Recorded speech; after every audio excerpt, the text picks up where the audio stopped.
It is time for the Cyber Executive Podcast, where we talk to industry experts about risk, technology, and leadership. I am your host, Marc Ashworth, and today I have the pleasure of having Dr. Asaf Manila with the University or Washington University here with me today. Dr. Asaf, thank you very much for being here today. Hey Mark, thanks for having me. This is a wonderful opportunity to chat with normal people I don't usually interact with, and so thanks for having me. Yeah, no, thank you. And just a quick reminder for our audience to be sure to like or follow us on your favorite podcasting app of choice, and be sure to share the Cyber Executive Podcast with all your friends. So, all right, let's jump in here. So, uh, you know, um, reason we have you here today is to talk about AI, and I know that you do a lot of teaching and everything at the university for that. And so, as an expert in AI, how do you feel about the current state of AI in the sense of its continued development, its usage, and where we're going, governance, all that sort of things? Um, so my usual bit on AI is to tell people this old computer science joke. So this is old computer scientist joke about what is AI? Well, they say AI is what computers cannot do just yet. Right. So if you think about in the 90s, computers weren't very good at chess. Humans were still beating them left and right, and playing chess was considered artificial intelligence. Right. And then, fast forward, I don't know, 5 years, and then computers, completely wipe out any human playing chess if they need to. Um, and now that's just considered computer science. We just call it a chess engine. We take it for granted. We no longer call that artificial intelligence, right? If you think about, I think I used to tell that bit up until around 2019 or 20. And the thing is that sometime around 2018, language models became better than the average human in understanding language and answering questions, and etc. And I was like, well, maybe this looks a whole lot more like AI than what AI used to be. And if we think about the ChatGPT moment in 2022, and where we are right now, these models do things that are just fantastic to somebody that's been following that field. This is just fantastic. Now, is it what we expected when we talked about our AI, 20 years ago? I think yes. I think the answer is yes. So I'm very excited about where the field is right now, and I'm very curious to see where it's going to take us. I sense that I don't really see um, strong limitations on its growth and where it's going. So I'm very optimistic for this field. Um, and that's how I see the state of the AI right now. Okay. So, in I've heard lots of comments that as far as how on a technical level on how AI is working and how it's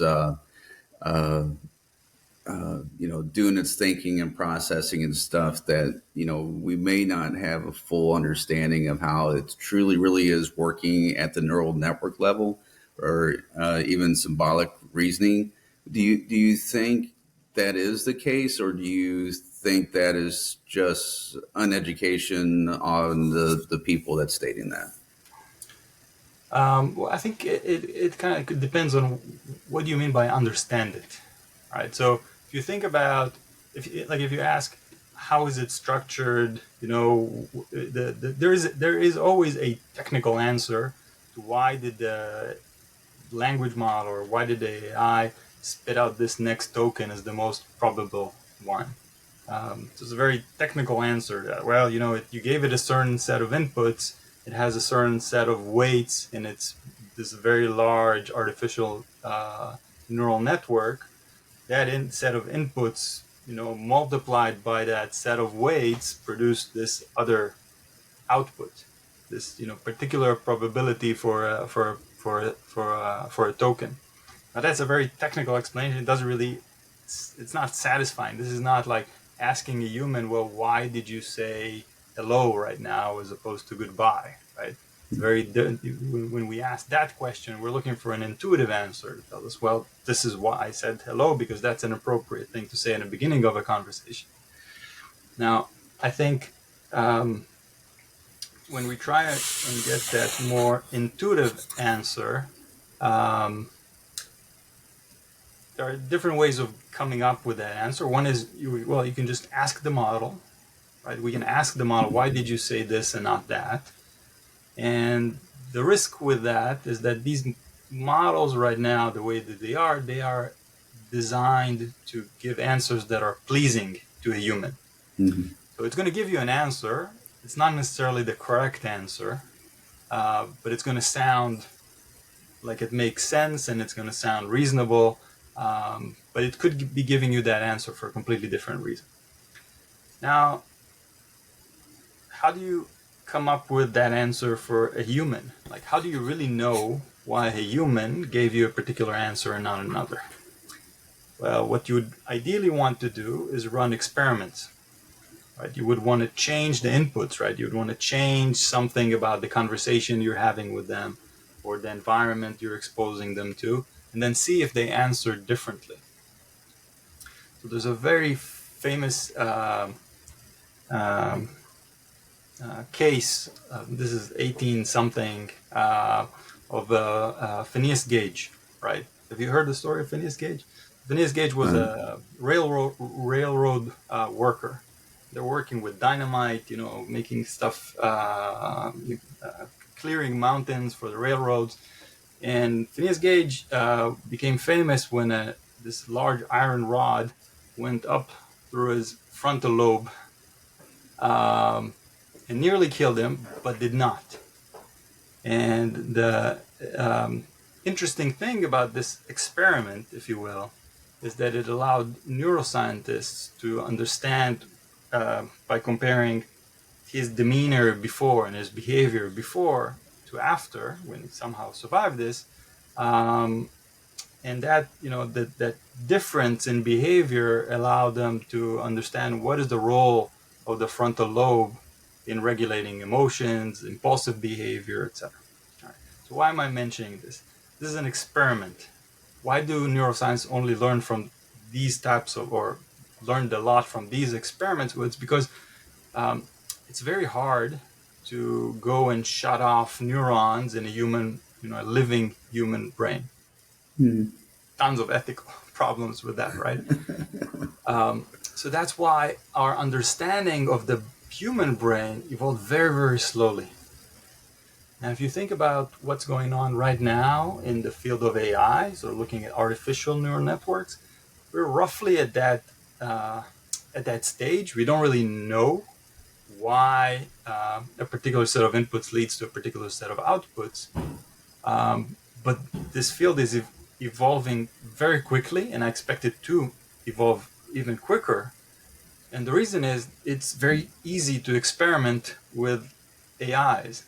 These are, you can get a million copies of the same LLM, expose them to different sets of inputs, even shut off different parts of these artificial brains, and see what changes, right? So there's this interesting work by that folks at Entropic released about circuit tracing.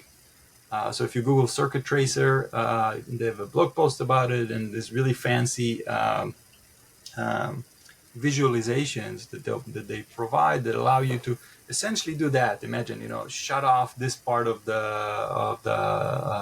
the circuitry and see how that matters. And by shutting mm, off things and seeing what changes, they can back out what is the part of the LLM's network that's responsible for, I don't know, say color understanding or particular types of language understanding, etc. So I'm very optimistic that we will be able to understand them very well, even better than we can understand currently humans, but I don't think we're quite there yet. great. Now, I know you mentioned earlier about how it's AI is getting really good about language and the simulation and responses and everything. Do you think that we will go beyond that level to be more human-like? I know it's kind of been trained to provide more human responses. It, calls itself I think, it does like I think, you should do, or whatever it might be, or Mhm. to seem more human. Do you think we should continue to pursue that level? Whether it's ethically, or because we've seen already studies where people are like building relationships with the AI, and is that the right thing? Um, I think um, I would expect there to be demand for uh, companionship from these AIs. I think that there are a lot of lonely people in the world that can benefit from that type of companionship, even though for someone maybe like you or I who have other opportunities to engage with humans, maybe that sounds like a lesser, I don't know, a poor substitute. um, I still think that this can be, worthwhile for part of the population, and I don't think we should um, prevent them from having that Mhm. opportunity. I don't know. That's how I think about this question. Like I would not want to decide for a large part of the population. Look, this is not allowed. You should go out and interact with the world. There are a lot of not so nice people in the world, and some people have different your mileage may vary, right? Talking to different people. So I don't think it's unethical to train the AIs to fulfill that role of companionship. I think there are a lot of lonely people, and I think if we can Yeah. alleviate that problem a little bit, I think that's worthwhile. I guess it kind of falls into the robotics part of it too, right? That as that continues to progress, but with that, there's issues with some models and of having bias, and also hallucinations on responses, and which I think we'll continue to see as a problem for some time, and it seems to be very common. Do you think we'll eventually get past this, or is this more of a logic or data issue that's really causing these biases and hallucinations? Because, like you said earlier, it's wanting to provide a response that is pleasing to the person asking. So, is that maybe one of the driving factors for the hallucinations, or what do you think? So I think it's a great question, and you already know how I'm going to answer this, right? In a way, like, well, there are two parts to this. Okay, so why does the AI hallucinate? Right. So one of them is clearly data.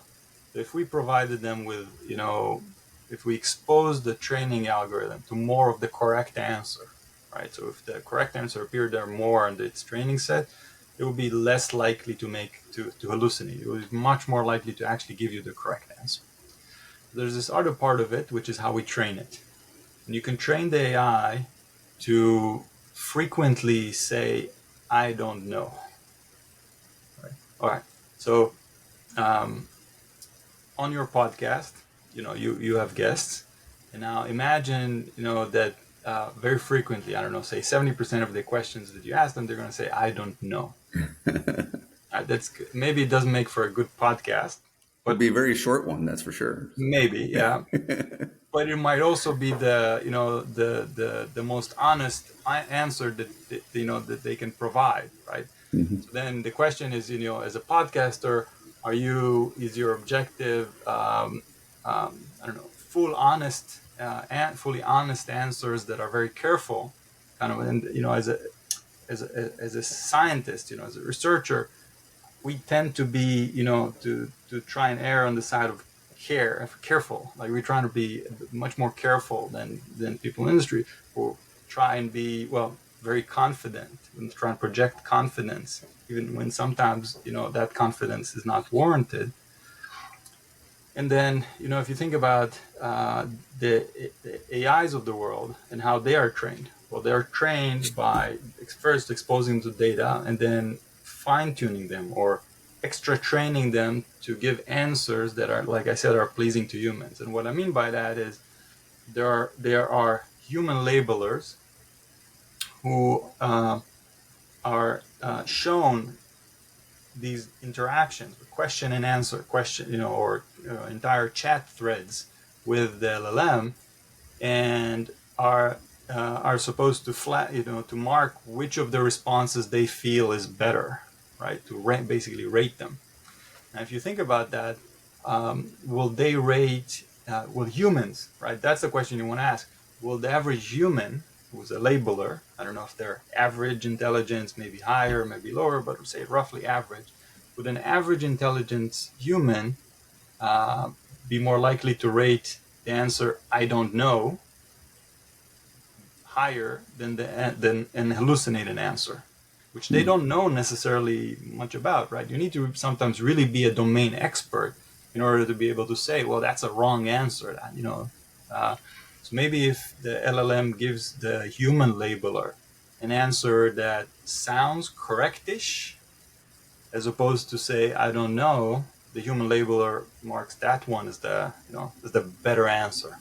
And I believe that that's what's going on there, and that's the basic reason, basic fundamental reason why LLMs hallucinate, and will continue to hallucinate even if you sort of fixed or give them the best data in the world. Mm-hmm. Now, if you want to truly fix this, you need to somehow manage to discover or develop an algorithm that can distinguish truth from non-truth, let's call this. All right. And that's a very hard thing to do. Mm-hmm. Just philosophically, it's a very hard thing to do, to just explain, this is a fact that is true, and this is a fact that's not true, even if you only condition the set of data that the algorithm is exposed to. So long answer in saying, I think, more data will certainly help, but this objective of giving answers that are pleasing to humans, to human labelers, is not sufficient to remove the hallucination problem. You really need to add an extra thing, and there are some attempts by the AI labs to improve on it. Say by if you wanted to make an LLM better at math. I think a lot of examples were initially when ChatGPT came out. It's like, okay, ChatGPT cannot do very simple arithmetic. And I think they figured out a way to augment their human labeling with data sets that just have a lot of math in them. And math um, problems are very easy to generate by a computer, right? They're very accurate about it, and you can very easily generate a ton of questions and answers that will be very precise and very accurate. And I think that's one way of introducing more facts into your training sets, and prevent some hallucination. Does that make sense? Yeah, absolutely. No, that's great. One thing with AI that we know is I think a negative is that the power consumption that's required for that is enormous. And, uh, you know, there's a recent report that states now that by 2030, the overall power consumption will be the equivalent of what Japan spends on power consumption. So, how sustainable do you think this is? And is it a matter of we need better algorithms that require less energy? I know part of it is just the storage of it because of all the data that's coming in for the models. But how sustainable do you think this is that we keep going forward? And I realize you're not a power grid expert or anything along that line, but just from your opinion, what's your thoughts on that? Um, so, um, let me start with this one anecdote. So I've been doing research that's computationally heavy for maybe 15 years now, and I have a theorem that in the end, the amount of time it takes to run my the code to generate my paper in the end is roughly a week, and it's always a week. and it will always be weak. And the reason it's always weak, even if I optimize, the hell out of my code, is because if I optimize my code and I come up with better code, I'm just going to run more tests. And that weak constraint doesn't come from, the fact that, uh, there's a set of outputs that I have to deliver. It just comes from the fact that, well, a week is roughly a reasonable amount of time I'm willing to wait until I can write the paper or I can write down my research. And, my week may be a month for somebody else, maybe a year for somebody else. For a human interaction with an LLM, it's probably much closer to something under a second or just a couple of seconds. But that's the constraint, right? That really is the constraint. Now, I I um, I think that projections like the ones that you've described of, I don't know, 30% of was it 30 of Yeah, by 2030, the equivalent of Japan's overall consumption or something like that. So, yeah, I think these are so I'm not familiar with that particular projection, but I pretty much guarantee that it comes from taking a look at this uh, very short time trend and then projecting forward, or multiplying it by something that doesn't make any sense. And what those projections often miss is changes in human behavior and changes in technology. I think that if we were to come anywhere close to 30% of our energy being spent on AI, you would see the price of energy skyrocket. A lot of services that we want to consume would become very, very expensive because we would be spending all of this on energy.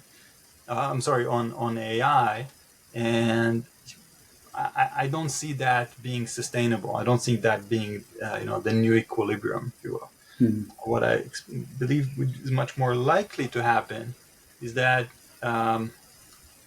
as humans, we're willing to spend, I don't know, a certain amount of resources on computation or business services or whatever it is that lumps up this whole category of AI spending. Just like we're willing to spend a certain amount of a certain share of our resources on health or on transportation or on leisure, and those things are roughly constant. Whenever they go jump out of whack, become very, very, very large relative to what people think is reasonable.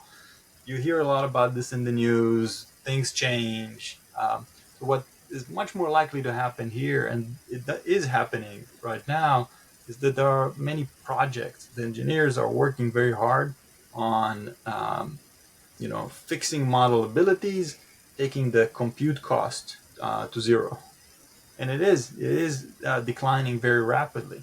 But what happens when these algorithms and the machines that run them become more efficient is not that the cost of running AI in aggregate, or the energy being spent on AI in aggregate is declining. Rather, the energy consumption stays roughly the same. It's just that we have much better models and they're much more widely being used. So, I believe that if you look at it from very short at a very short horizon, probably you'll see an uptick in energy consumption of AI just because there's a lot of resources being spent on it right now. But I think projecting 10 years forward and saying, well, this is going to be a huge part, I'm skeptical. okay.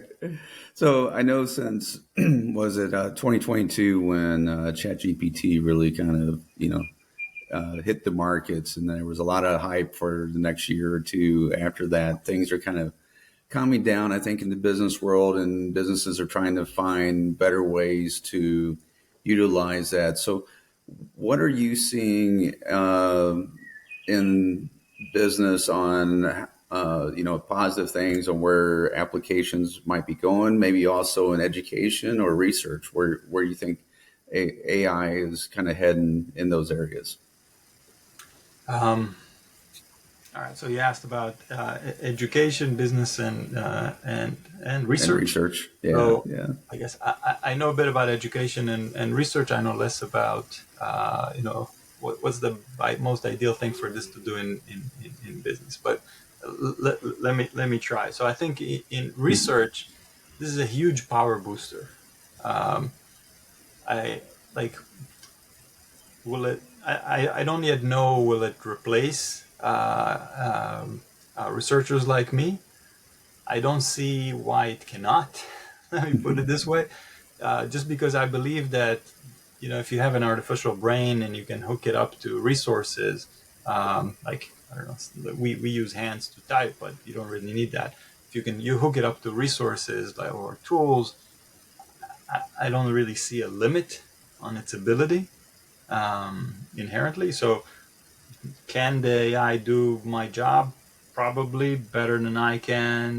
How long will that take? I hope it happens after I retire.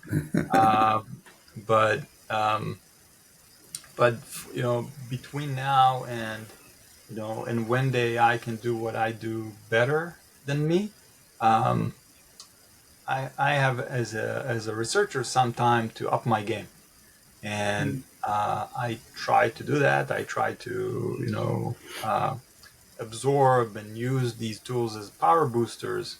And what I see happening over time is I need to do a little less of the tedious work that I never enjoy doing, like literature review, and I get to do much more of the higher level thinking about the project and what it is, and the parts that need to be coded. I don't need to do them to the nitty gritty point of implementing specific functions when I write code. I can just think more high level. This is what I need to happen here, and then throw the LLM on that to do it. It doesn't do it perfectly yet, but I believe we're not that far from it. Um, I do see a large gap, however, between researchers who have adopted AI and researchers who have not adopted AI. That gap is going to widen over time. So that's my small world of from of a researcher. On the educational side, half of my brain is a researcher, half of it is an educator. I'm a professor at a business school. I think AIs present both a huge opportunity and a challenge. In a business school, they present a huge opportunity because our students now have this tool available to them that will explain very, very slowly, or much faster if the student wants to, um, all the material that's available on the internet. Um, and whenever students are open to learning, this can be at 11 a.m. when I teach, or this can be at 11 p.m. when they want to learn, and that's fantastic. And this is true for college students. This is true for ongoing education after university is done. Um, this can be for on-job training. It's a fantastic opportunity. Where the challenge is that I've seen is convincing students to not overuse the AI. Right? It's very easy if we give an assignment to students for them to copy that assignment, paste it to, I don't know, ChatGPT, copy the answer and paste it back into um, the online learning system, or to Word, and submit that as their work. It is very tempting for them to do that. Um, Sometimes the answers will be decent, and the answers are becoming better over time. The problem is that they learn less, right? There's much less of the, like, I always tell my students, that pain you feel in your brain, in your head, as you're working on a very hard assignment. That's you learning, right? That's these new links being created in your head that are going to make sure that the knowledge persists with and stays with you and will be useful for you in the future. But it's very hard for a student to be that disciplined, say, okay, well, I should actually do all the hard work rather than spend a second with ChatGPT and get the answer, which is That easy not, button's tempting, isn't is it? very tempting. And what the challenge is, I think, convincing the students is that exactly why that will not be enough. And I'm pretty sure that it will not be enough, and it will not be enough because the I always try and prepare my students for a competitive workplace, marketplace for work.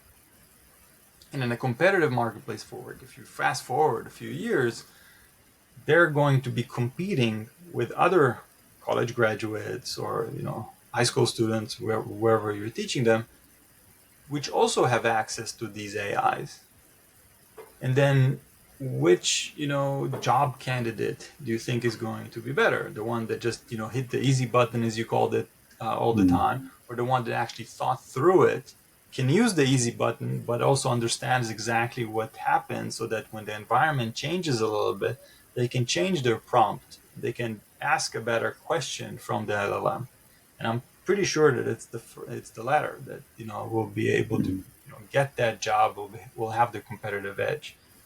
So I think that's sort of the big uh, uh, obstacle that's standing in front of students when they see these AIs. And so, and I've discussed this with many of my colleagues. My best answer right now, my best approach right now, is really just to raise the yardstick. Um, Everybody's using LLMs right now. I have to expect more from my students, and just and be tougher on their grades when they submit work. So that's sort of, I hope that made sense. That's how Yeah. I think about research and education. So if I think about business, more generally, I think the most immediate uh, uh, implications of AI, or changes that I see happening, are it's first are going to be about augmenting domain experts. So if you're a domain expert in your particular field and you have the ability to leverage AI, you're going to get this major power boost, right? I'm sure you see it in your work Yeah. already. A lot of people see it in their work. I think that's short term what's going to happen. Long term, I think it's very hard to imagine because these like I said, I don't really see a limit on the ability of these AIs um, to do anything that a human can right now. If you fast that forward to that place, where there is a machine that can do any task that a human currently can, then we're really talking about the move from um, uh, pre-industrial age to post-industrial age. Right? Like, so pre-industrial age, we had 97% of the population working in agriculture, and the rest, I don't know, doing what was considered leisure at the time. And after that, right now, we're about the opposite, right? We're at about, I don't know, 10, maybe 3% of the population working in agriculture, on the rest doing leisure, essentially, like from the perspective of a laborer back then. So what would be considered leisure 30 years from now, when the AIs can do all that stuff?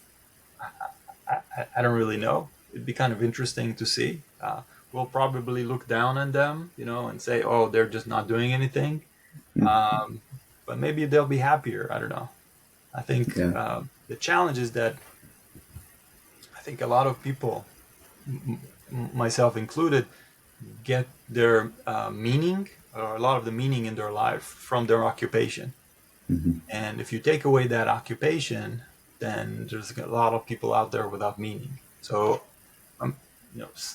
somewhere there, something is going to have to fill that gap, or we'll have a lot of unhappy people. But it's not impossible to fill that gap. I just think Right. that something needs to get in there. Cool. So with everything that's happening with AI, one of the concerns, at least from the business side, is around privacy and security of the data, both from whether it's, personal information or intellectual property, which I think would affect the research side of things too.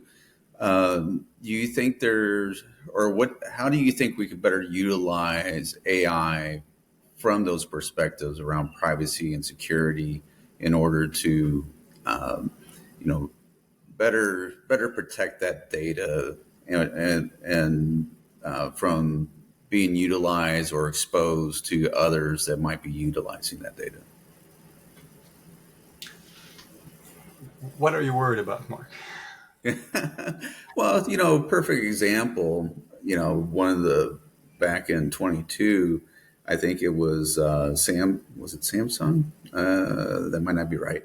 But an engineer took a drawing, a patented drawing, and tossed it up in the chat GPT on the public model side and said, how can I make this better? Or can you resolve this issue? Well, now you uh, have something that was protected now into a public area, so that patent protection is no longer there.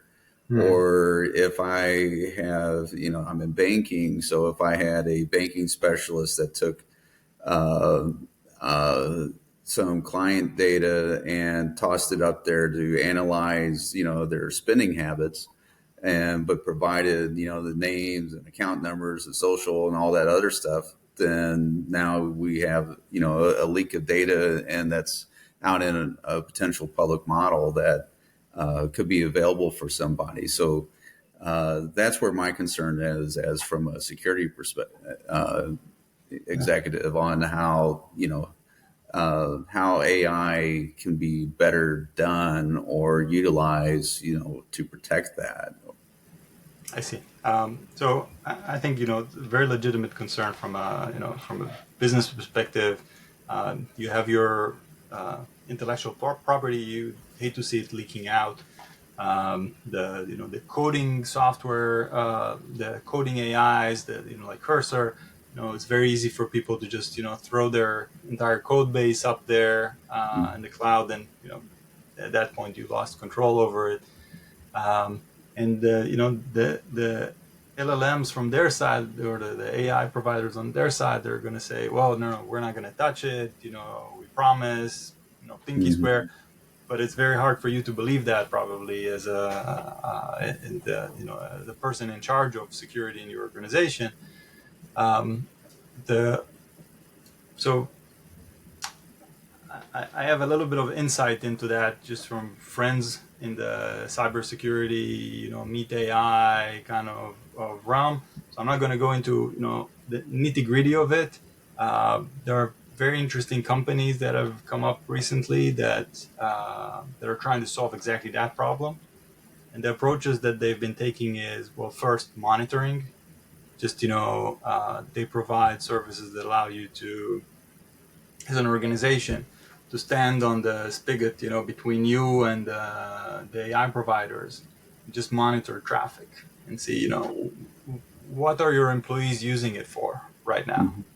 And that's, that gives you visibility. Doesn't solve the problem for you, but it does give you visibility into that problem. And another set of tools that they provide, um, and one that I've been using in research also, much more broadly, which is to use the AI against itself. Right. So if you have access to this really interesting, very intelligent thing, which is why your employees are divulging company data in the first place, right? They're doing it because it's useful, because the AI is giving them answers that they would find hard to get otherwise. Well, if you have access to that technology, you can also use it to make sure your employees behave, or to monitor traffic at a throughput that the AI can, and as a or I as a human would not be able to handle. So I think monitoring and using the tools available by AI to leverage both. So this is sort of a research theme of mine, to use AI as both as to realize it is a problem, but it is also the cure for many of the problems that it creates. So in the end, what you want is to have um, good enough for AI that is one step ahead, right, of the problem. And I've seen this. So at WashU, for example, I'll give you an example.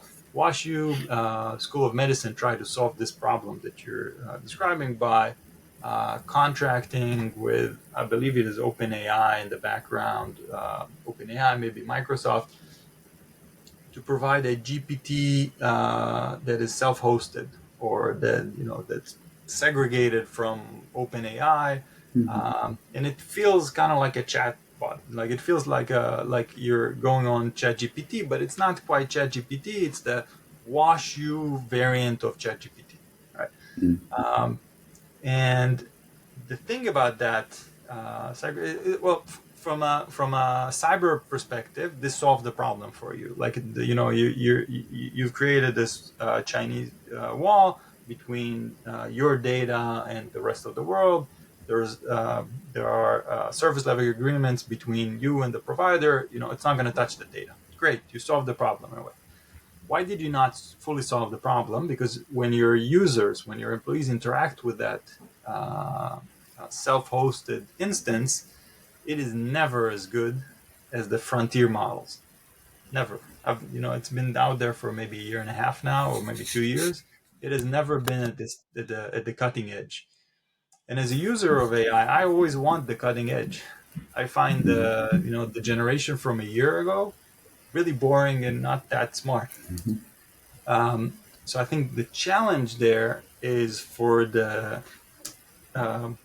or what could maybe solve the problem is if the open AIs of the world were willing to make their frontier model available as a self-hosted, or I don't know, segregated system, but it really has to be the same version, the same frontier model all the time. And I don't know that OpenAI has the incentive right now to provide that. But if large corporations demand that frontier, or that cutting edge model as that one, maybe it'll work. Yeah. So what do you think is in the future for AI, and when do you think we'll be there? Ooh. Loaded Um, question there for you. So I think. Well, I think we kind of touched on this before. Like, I don't really see um, a limit there. Um, I think we're on this. Hmm, well, I think, okay. So I'd say this. I don't think that the discussions of data is a limitation of AI development. There's a thread that, a part of, there are people that think, oh, we're just going to exhaust the data that we have, and at that point, we're not going to be able to improve on the AIs. I don't believe that's true. I think data generation or knowledge creation by human society is this exponential curve. It's, gradually increasing. So I think we're just going to create more data. I think that's fine. I think the energy, or the efficiency of the architecture of what we call AI right now is wanting relative to the energy efficiency of the human brain right now. So if you compare the best AIs, are artificial neural networks, right? The AIs today, they have maybe, I don't know, a couple of trillion neurons in them, and um, and they consume vast amounts, way more energy than the human brain does. The human brain has also just, maybe 10, maybe 100 trillion neurons, and does that with, essentially the amount of energy that you need. What, 2,000 calories a day to run? That's nothing. Like, nothing in comparison. So I think there are some technological breakthroughs that are going to happen for us to get um, to that ability of humans. But I don't think that's impossible. I think we're just maybe one, maybe two major unlocks from getting there, and there are very smart people working on that problem. So Hmm. I totally believe we will get there, um, and I think the again the societal challenge is going to be big in terms of what are we going to do with all these human brains? How are we going to uh, give people a satisfying or a fulfilling purpose in this world where machines can do most of what humans currently can? But will we get there? I think it's kind of obvious that we will. Yeah. Well, cool. Well, Doctor, I appreciate all the input. This was fascinating, and I look forward to future conversations and stuff with you. For everyone else, please continue to like and share the podcast, and thank you for being a guest on the show, Doctor. My pleasure. Thanks for having me. It was a lot of fun.